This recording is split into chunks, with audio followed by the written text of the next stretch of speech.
Paano ko po malalaman ang kalooban ng Diyos? Sa araw-araw nating pamumuhay, nananalangin tayo kung ano yung kalooban ng Panginoon. Pero ang tanong, Pastor, paano po ba malalaman namin ang kalooban ng Panginoon? So, I searched the spirit of prophecy at ito po yung aking nakita. There are three ways in which the Lord reveals His will to us. To guide us and to feed us, to guide others. God reveals His will to us. First, saan daw po? Sa Kanyang banal na salita. His Word, the Holy Scriptures. Second, His voice. Alam nyo, hindi ko lang po alam kung naririnig pa ba natin ang bulong ng banal na Espiritu o hindi na. Okay? Sana po naririnig pa natin yung bulong ng banal na Espiritu sapagkat minsan ang banal na Espiritu nagdidictate sa atin kung ano ang kalooban ng Diyos. And the last one is through the appeals of His Spirit. Now, kunin po muna natin ang background ng The Book of Haggai.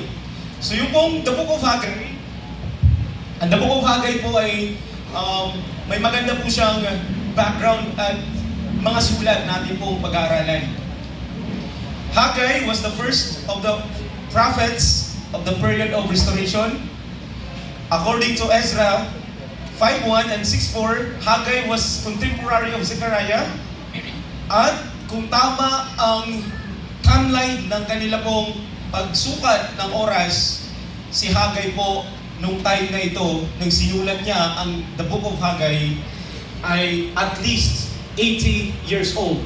So in other words, sa panahon pala ni Haggai kay 80 years old na, 90 pa, 100, may kalakasan pa. Okay, so ang date, the exact date of Haggai's preaching was September to December 520 BC. Building of the temple ceased until the second year of Darius. Bakit po nahinto ang magpapatayo ng templo? Dahil po may mga dahilan. Mamaya pag-uusapan natin. Yan, ito po yung mga dahilan bakit po nahinto ang pagpapatayo ng templo.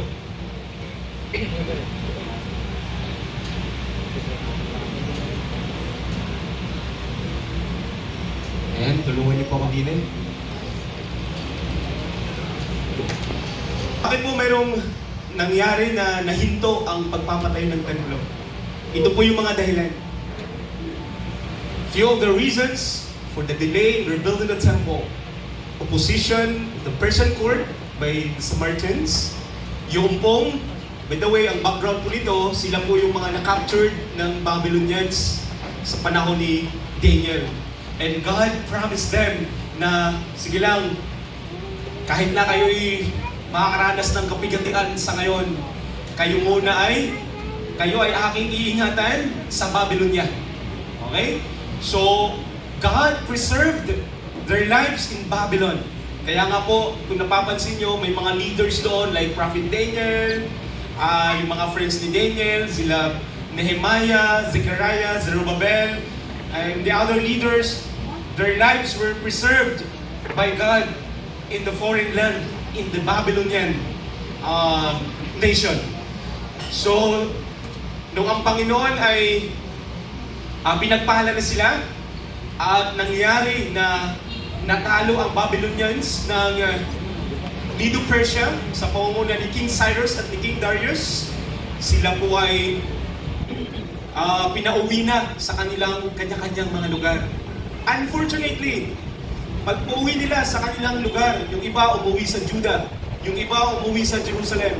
Yung mga umuwi sa Jerusalem, yung mga remnant na nalabi, yung mga nalabi umuwi sa Jerusalem, nakita nila na ruined ang temple. At yung buong wall ay wasak din.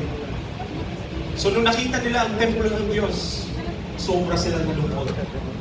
Kaya nga po, ang kanilang pangunahing prioridad sa pamumuno ni Prophet Haggai na ipatayo muna ang templo. Kasi mayroon po silang kaisipan na kapag itinayo ang templo, nandyan yung pamumuna ng Panginoon sa kanila. Dahil naisip nila na pinalo sila ng Panginoon, kaya naalipin sila ng kaaway. So that's the background. And then, unfortunately, may mga oppositions. Yung kanilang mga kapitbahay, mga Samaritan people, ayaw nilang ipatayo yung templo, ayaw nilang ipatayo yung mall, sapagkat alam nila na kapag naghari muli ang bayan ng Diyos doon, ay sila'y mapapaalis sa kanilang lugar. And so, pumunta sila sa Persian court, yung mga mga Samaritans, at nag-a-appeal kay Arthur, ay yung sa king nila. Yun daw si king, si Artaxerxes. The zeal with which the labor was begun grew cold. Bakit po nahinto ang magpapatayo ng templo? Dahil yung kanila pong kasigasigan ay na-overpower ng pagiging tamad. Ayan. Cities ruined and desolate, unfriendly neighbors, scantiness of bread, kakulangan ng pagkain, danger and toil. And the fourth one, complacent, yung parang relax lang, and selfishness behavior of the remnant. Why am I sharing this? Maya-mayang magkakaroon tayo ng thematic parallelism. Kung mayroon ba itong lesson din sa atin, remnant sa panahon natin ngayon. So, complacent, selfishness, yun yung kanilang behavior. Bakit po hindi napatayo ang templo ng ating Panginoon? Kaya nga po, kung napapansin nyo, binasa na nga sa Haggai chapter 1 verse 5, ang sabi ng Panginoon, but by the way mga kapatid, kapag nag-aaral tayo ng Biblia, kapag nakita po natin yung quotation mark, ito po ay hindi galing sa author. Ito po ay kanino? Galing sa ating Panginoon. So in other words, si Prophet Haggai, nung narinig niya ang salita ng ating Panginoon, isinulat niya ito at ibinahagi niya sa kanyang bayan. At ang sabi dito, now therefore, thus says the Lord of hosts, consider your ways. Yan po yung pag-aaralan natin. God's message to Prophet Haggai, the word consider, from the Greek word suom, which means to set, something to think attentively or carefully. Yan po yung sabi ni Webster. Ang ways po, from the Greek word, from the Hebrew word direct, which means habitual manner or way of life. So in other words, sinasabi ng Panginoon na tingnan ninyo, gunitain ninyo ang inyong pamumuhay. Bakit nagkakaganyan kayo? Bakit wala ang pagpapala ko sa inyo? Now, tingnan po natin dito sa mga talata. Basahin po natin yung mga talata. Ngayon nga, ganito ang sabi ng Panginoon ng mga hukbo. Gunadain ninyo ang inyong mga lakad. Kayo'y nangagasik ng marami, ngunit nagsisiani ng konti. Kayo'y nagsisikain, ngunit hindi kayo nagkakaroon ng kaustuhan. So in other words, ang Panginoon nung sinabi na, gunitain ninyo ang inyong pamumuhay, mayroon palang nangyayari sa kanilang pamumuhay na dapat nilang pansinin. Kaya ang sabi ng Panginoon dito, tingnan ninyo ang inyong mga lakad, gunitain ninyo. Kayo'y nagtanim ng marami, pero kunti lang inyong naitinanim. At nung kayo ay nagsisikain, hindi kayo nasasatisfy. Kayo'y nagsisinom, ngunit hindi kayo nangpapatirang uhaw. Kayo'y nangananamit, ngunit walang mainit. At yaw kumikita ng mga pinag-arawan, ito na, labor. Sino pong may mataas na sahod dito? Taas ang kamay? Ayan. Sino daw po yung kumikita sa kanila ng kanila pong pagsisikap, pagpapagal ng kanilang kamay for the whole day?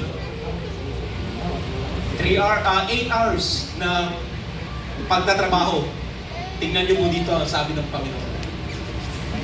Ay kumikita ng mga pinag-arawan upang ilagay sa supot na may butas. Now here, Haggai o ang Panginoon, gumamit siya ng figure of speech. Ano po ang ginamit dito ng Panginoon? Sino po English major dito? I think ito ay ano ba yan? Metaphor ba yan? Ayan, figure of speech. Na yung kanila pong kita sa buong buwan o kaya sa isang araw, nilalagay nila sa butas na may, sa supot na may butas. In other words, may kita pero hindi nakakaipon. That's the meaning. So ganito ang sabi ng Panginoon na mahukbo, gunitain ninyo ang inyong mga lakad. Another thought here, kung napapansin nyo sa verse 5 and verse 7, mayroon po, inulit po yung mga salitang ganito ang sabi ng Panginoon na mahukbo, gunitain ninyo ang inyong mga lakad. Alam niyo po kapag ang author ay pinaulit-ulit yung words or phrases, mayroon po siyang significance. So kaya nga po, ito yung ating pag-aaralan ngayon. Sapagat ito po'y may pakinabang din sa atin. Gunitain natin ang ating pong pamumuhay, baka tayo'y nakalimot na. Now sa verse 9, kayo'y nangaghintay ng marami, at narito, ang dumating ay kaunti, at nang inyong dalhin sa bahay, aking hinipan. Verse 10, kaya dahil sa inyo, ito na, kaya dahil sa inyo, pinipigil ng langit ang hamog at ipinagkakait ng lupa ang kanyang bunga. Another figure of speech. In other words, pinagkakait ng Panginoon ang kanyang pong temporal and spiritual blessings sa bayan ng Diyos sa panahon ni Hagai. Verse 11, at ako'y nagpasapit ng pagkatuyo sa lupa at sa mga bundok, at sa langis at sa sumisibol sa lupa, at sa mga tao at sa baka at sa lahat ng mga pinagpagalan ng mga kamay. Sobrang nakakalungkot. So yan po yung kanilang dapat gumitain sa kanila pong araw-araw na pamumuhay. And then sabi po ng ating pong propetesa sa Prophets and Kings, 573 paragraph 3, the lack of temporal prosperity was the result of a neglect to put God's interest first. The prophets declared, had the Israelites honored God, had they shown Him due respect and courtesy, by making the building of His house their first work, they would have invited His presence and blessings. Kung inuna sana nila ang interest ng Panginoon, kung inuna sana nila yung pong kalooban ng Panginoon, ni sana ang mga pagpapala na temporal at spiritual ay kanilang mararanasan. So ano po ang priority dito? Ipatayo ang templo. Pero ngayon, ano po ang priority natin ngayon? Bayan ng Diyos. Simple lang, to go and make disciples. Yan po yung mandato ng ating pong konferensya. Kaya tayo'y humayo at magdisipulo. Maya-maya, ating pong pag-uusapan yan. Why do you feel concerned for your own buildings and unconcerned for the Lord's building? What have you gained by serving self? Prosperity, both temporal and spiritual, was dependent on faithful obedience to God's command. Gusto ko yung ano na yan, quotation na yan. Yun daw pong pagpapala ng Panginoon ay nakadepende sa ating pong faithful na pagsunod sa kalooban ng ating Panginoon. Kaya nga po, sa panahon ni Prophet Hagai, ang Panginoon, very interesting, bagamat hindi siya laging nagpapakita sa kanyang propeta, that time, nangusap ang Panginoon kay Prophet Hagai. Prophet Hagai, ito yung sabihin mo sa aking bayan. Ngayon, i-compare po natin sa sitwasyon natin, bahay ng Diyos sa kasalukuyan. Now, we Adventist people, we claim that we are the remnant of God in this generation. Amen? Sa panahon ni Prophet Hagai, tinawag po silang remnant sapagkat sila din po ay nalabi galing doon sa hirap ng kanilang nadaanan. Ngayon po, tayo, we claim that we are the remnant of the Most High God na naninirahan sa mundong ito. Tingnan po natin yung ating pong kondisyon. Nalalaman ko ang iyong mga gawa, na ikaw ay hindi malamig o mainit man. Ibig ko sanang ikaw ay malamig o mainit. Kaya sapagkat ikaw ay malahilinga, lukewarm, ay isusuka kita sa aking bibig. Sa verse 7. Sapagkat sinabi mo, ako'y mayaman at nagkamit ng kayamanan, at hindi ako nangangailangan ng anuman. Alam niyo mga kapatid, ito po yung problema ng remnant. Isang malaking problema ng remnant ngayon. Sino pong remnant? Tayo po. Inutukoy ko po kayo mga kapatid. Tayo, kasama ako. Ito yung malaking problema natin ngayon. Minsan masigasig tayo. Minsan, hindi.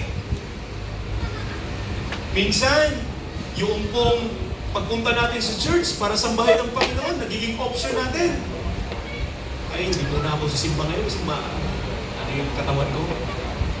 Hindi muna ako simba ngayon kasi tatakot ako, may part ako.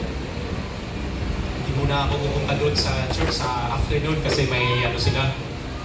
Ang iinit kasi ngayon, may pangangaral doon sa ano. Nagiging option yung ating pong paglilingkod sa Panginoon. At nakakalungkot, ang kaaway gumagawa din ng paraan para mapahina yung ating spiritual na kalalagayan. So yan po yung dapat nating gumitain.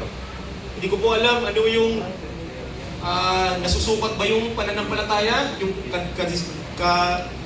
kasigasigan natin, nasusukat ba? I do not know kung masusukat, pero ang Panginoon nakakaalam sa ating estado. We cannot hide from God. Alam ng Diyos yung pinagdadaanan natin at problema natin spiritual. Kaya nga po, gumawa ako ng comparative study. Tinawag po natin itong thematic parallelism sa theological term. Kinumpir ko yung ancient Israel sa panahon ni Haggai, yung kung kanilang spiritual condition ay weak, mababa. Ang reasons, relax lang, complacency, okay lang yan. Mababa pa naman yung ano, okay lang, relax muna tayo. Tagal pa naman bumalik ang Panginoon. Something like that. Complacency, selfishness, unenthusiastic, half-hearted. Ang result, lack of spiritual blessings. Pareho lang din po sa spiritual Israel, sa Laodicean Church, Adventist Church, Adventist members, Adventist faith. Tingnan niyo po ang message, rebuild my temple. Yan po yung intention ng Panginoon, interest ng Panginoon. Please, rebuild my temple so I can dwell with you. Masasamahan ko kayo. Pero nahinto ang pagpapatayo ng templo dahil sa mga dahilan na yan. And ang promise ng Panginoon sa kanila, I will be with you. I am with you. Pero wala pa rin. God's message sa ating panahon ngayon, the remnant church in this generation, go and make disciples. Ang message, sabi sa Matthew 20, verse 20, Lo, I am with you always, even unto the end of the world. Pero tayo po ba ay nagdidisipulo, mga kapatid? Nagmi-mission po ba tayo sa ating office mates? Sa ating classmates? Sa kasama natin dyan sa loob ng bahay, ng tahanan? Sa mga neighbors natin, sa paligid ng ating bahay? Sa mga kaibigan natin? Mga kapatid, kung hindi nyo kaya ng dalawa, tatlo, kahit isa lang. One person at a time. Kung kaibigan natin ito na malapit sa atin, isang opportunity na lumalapit sila sa atin, papalabas ng kanyang salububin. So why not invite them to church? That is pag-mission. Yung friend natin, alam ko, Adventist kayong friends. Mga mahal nyo sa buhay na hindi pa Adventists.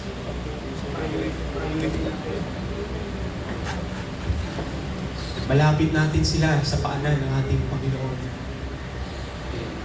At ang pangako ng Panginoon, hindi niya tayo iiwan, pababayaan niya.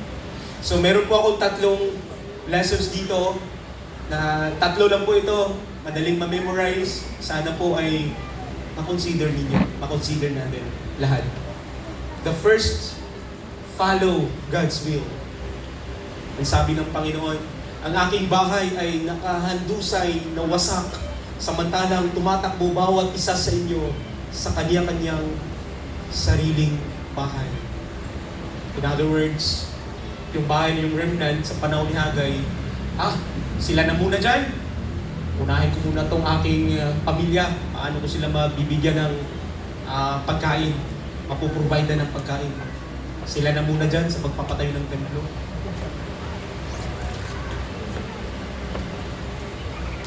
Meron po akong illustrations dito, mabilisan lang. Si Hari Saul, si King Saul, mayroon po siyang assuming in unbelief act. So, matindi po ito mga kapatid. Kapag tayo nag-a-assume ng ating pananampalataya, malalaman ng Panginoon yan. Kapag tayo'y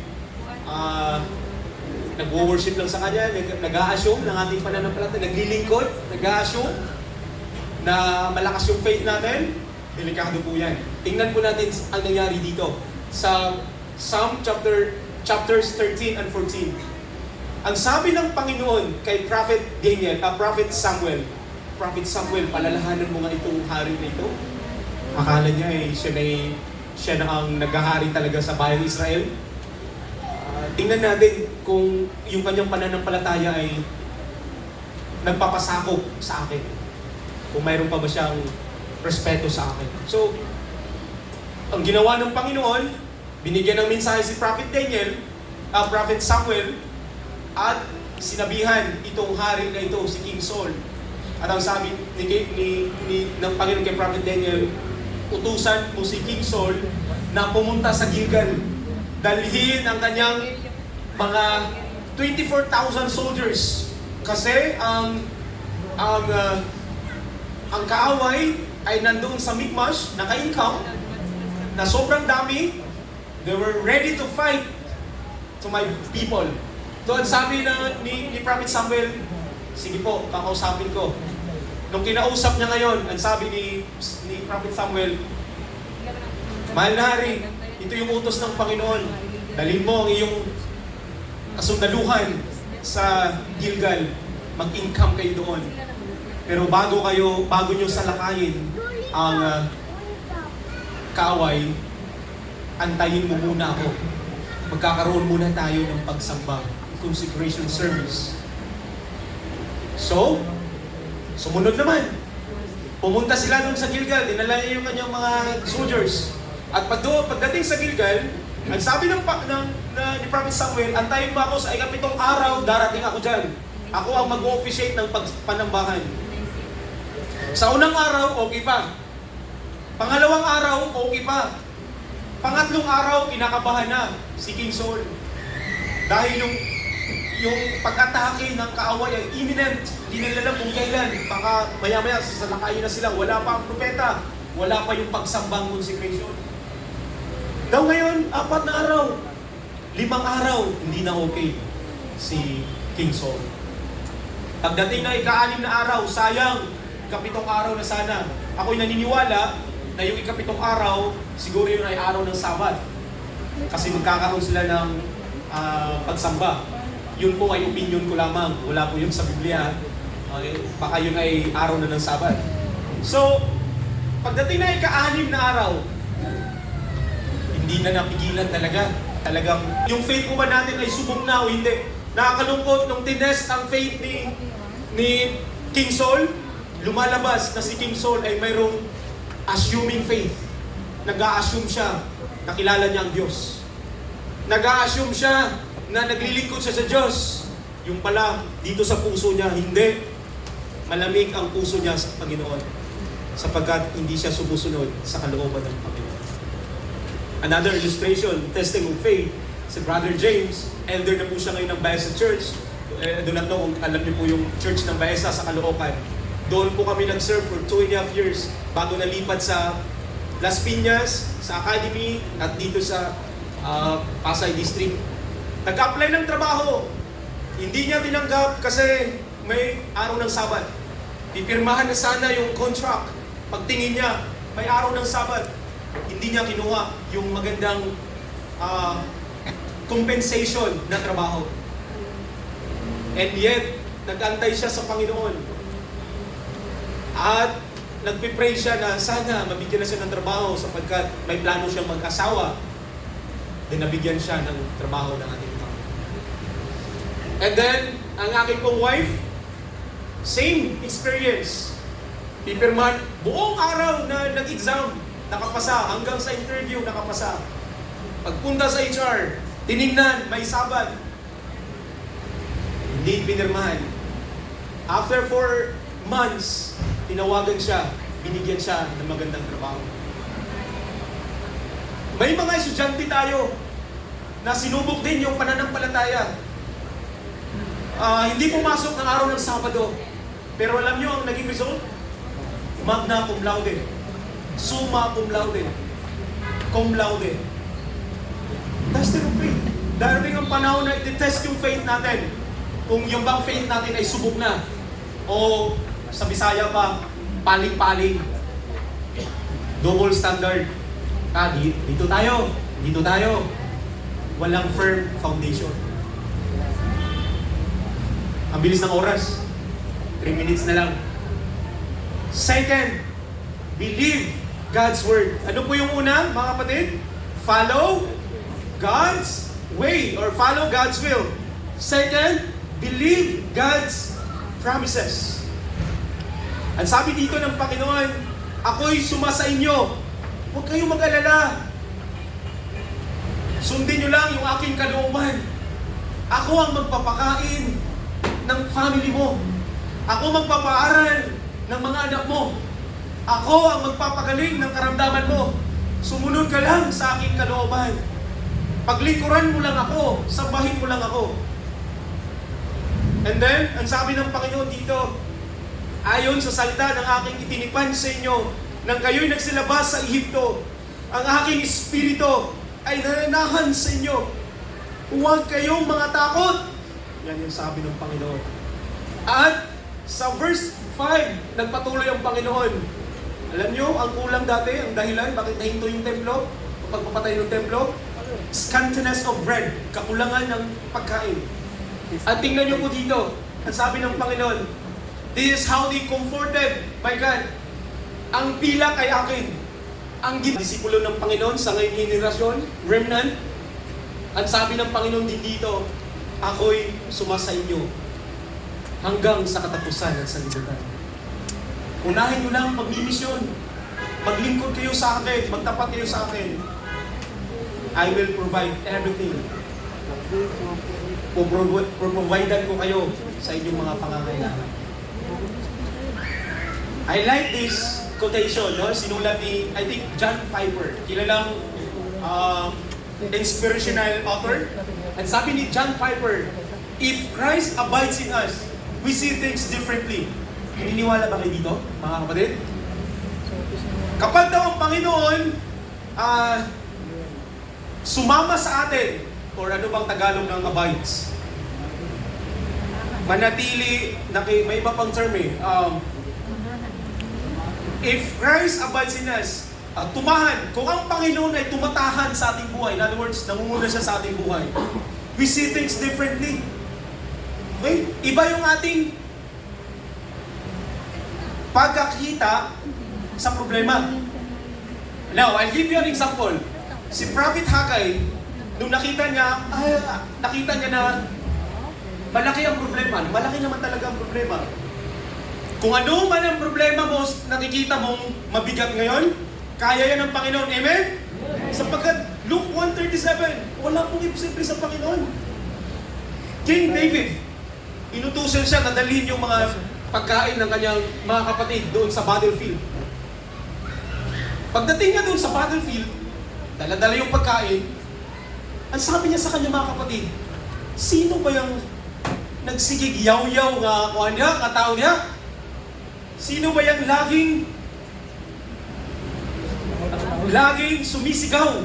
Diyan, sino ba yan? Bakit ayaw niyong labanan? Kung ayaw niyong labanan, pues ako ang lalaban dyan. Kayang-kaya ng Panginoon ko.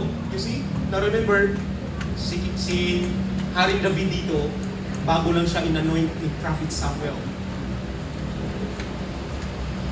So when the Holy Spirit impressed the mind of David, ang sabi niya, kayang-kaya kong talunin ito.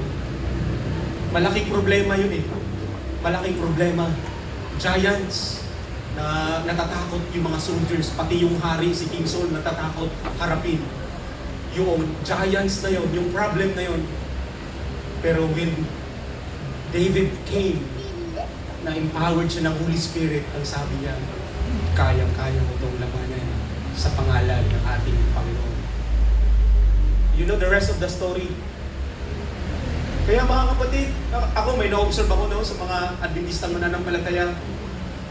Alam nyo, whether you like it or not, pagpunta nyo sa church, mayroon kayong kanya-kanyang mga seating arrangement dyan, tama? Pagdating nyo dito, uy, si kapatid, ba't wala siya ngayon sa kanyang inupuan? Nung dinalaw ng pastor, mayroon palang pinagdadaanan. So nung nilaliman ng pastor kung ano yung pinagdadaanan, ay, ang liit lang pala ng pinagdadaanan. Nakakalungkot lang dahil minsan tayo mga kapatid, ang liit lang ng pinagdadaanan natin, kayang-kaya naman naapektuhan yung ating pananampalataya. Naapektuhan yung relasyon natin sa Panginoon. Hindi na tayo makita sa church. Hindi na tayo nakitang naglilingkod sa church. Sobrang nakakalungkot. Yan po yung na-observe ko. Na may mga kapatid tayo na kaliit lang ng problema. Wala na, hindi mo na makita sa church. Nag-give up na. You see? If Christ abides in us, we see things differently. Harapin na, Panginoon!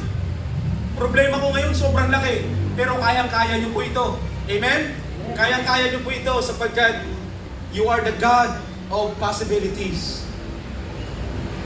Ayan, ang sabi ni Job, na hindi ko na-share yung buhay ni Job.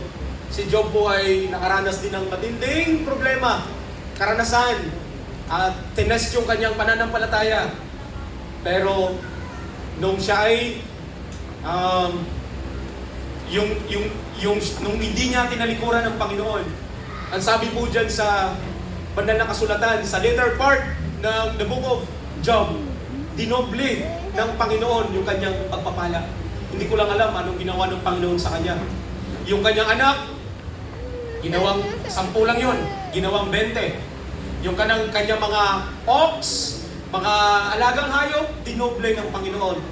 Dahil dumating yung pagsubok sa kanya, hindi siya nag-give up. Okay?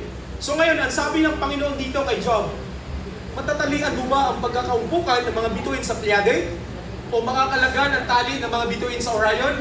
O mailalabas mo ba ang mga bituin ng mga tanda ng Mazzaroth sa kanilang kahapunan? Yun yung tanong ng Panginoon kay Job. O mapapatnubayan mo ba si Arcturus na kasama ang kanyang mga anak? Okay?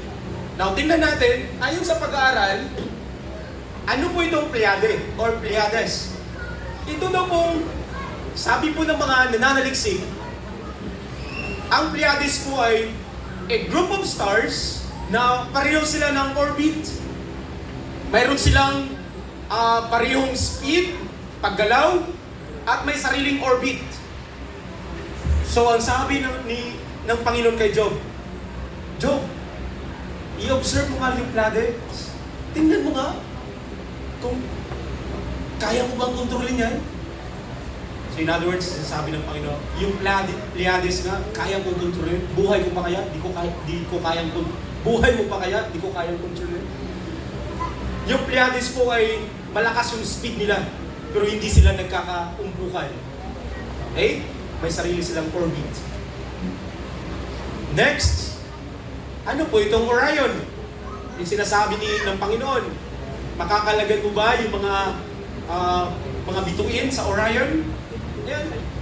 Ang sabi ng Panginoon kay Job, Job, kaya mo bang i-control yung mga bituin dyan na nagkakaumpukan sa Orion? No. Ako lang may kakayanang mag-control dyan.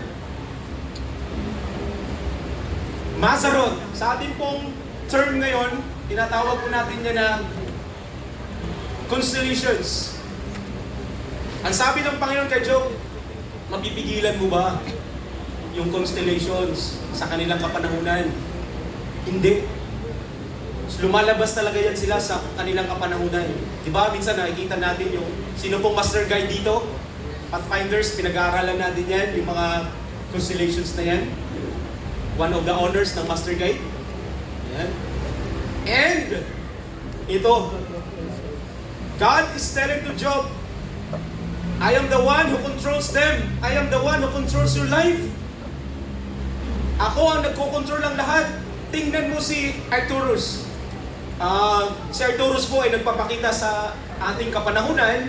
I do not know ano pong month, pero nagpapakita po siya kapag nakita niyo po yung Big Dipper. Ayun po. Basta may square na rectangle. Ayan, na vertical. Ayan, Big Dipper na yan. At yun daw pong sa gitna niyan, yan daw po yung Orion's Belt. Yan sa gitna. At nasabi natin propetesa na someday, diyan na po lalabas ang Orion, yung ating tagapagligtas. Okay?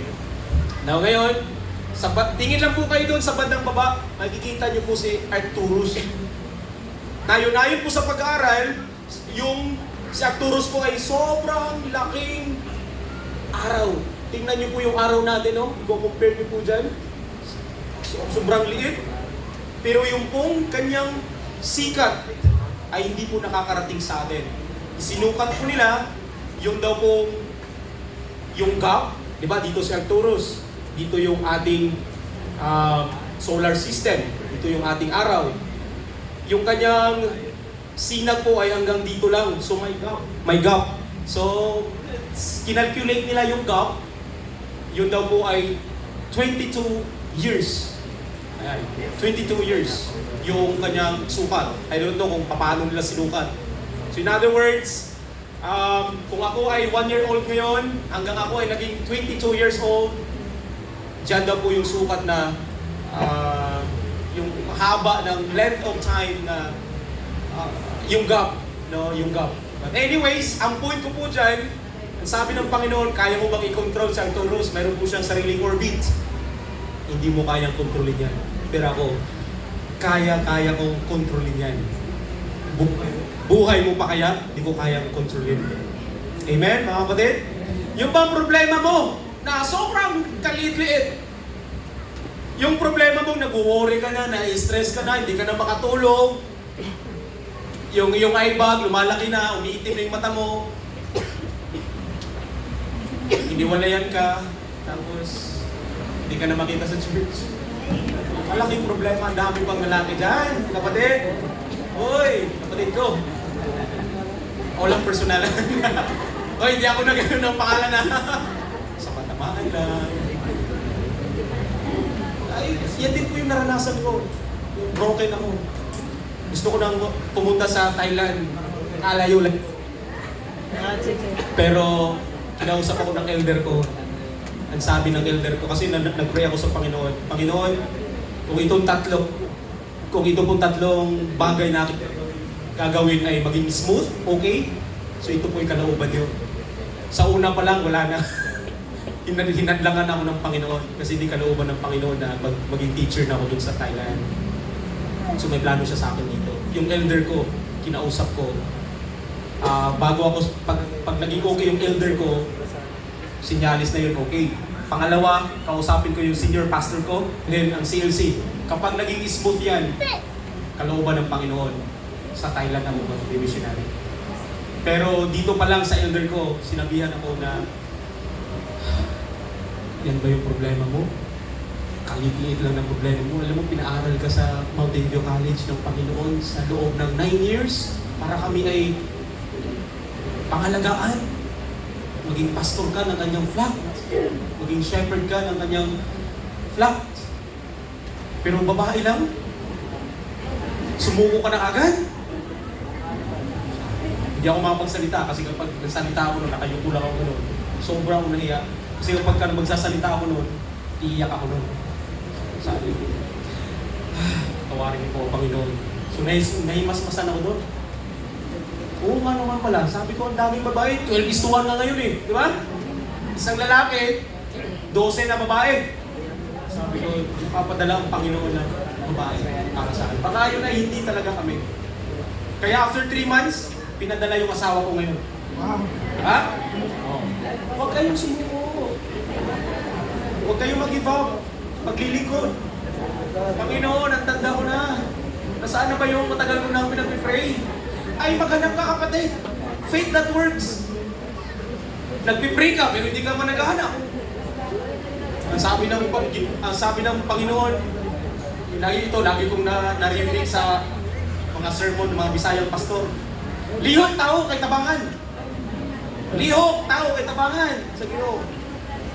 Tawag dyan, active faith. Faith that works. So, ay, may point 3 pa pala. Consider God's time. Hindi pa dumarating ang panahon, yun yung sabi nila. Pero, sabi ng Panginoon, ngayon na ang panahon. Kumilos kayo, patayo nyo na ang templo ko. Pero sa atin ngayon, go and make disciples. Parelax-relax lang tayo. Pagdating sa trabaho, pagdating sa bahay, galing sa trabaho. At pagdating ng, wala. Laging routine natin nun. Wala tayong paglilingkod sa Panginoon. Hindi mabunga yung ating pong pananampalataya. Hindi po siya magbubunga. Stagnant. Go and make disciples. The harvest is abundant, but the reapers are few. Kunti lang yung naglilingkod. The God of Prophet Haggai is the God whom we worship and serve today. God is calling us to follow His will, believe His promises, and consider His time. Time is running out. The end is near. Let us go and make disciples. Yung pong battle cry natin sa CLC, I will go. Okay lang ba na basahin natin to with conviction? Okay lang ba? Sige, sabay-sabay po natin basahin ito. Shall we begin? I will go! Parang ako lang yung malakasan. Ayan. Sige po, lakasan natin with full conviction. Shall we begin? I will go! Palain tayo na ating Panginoon.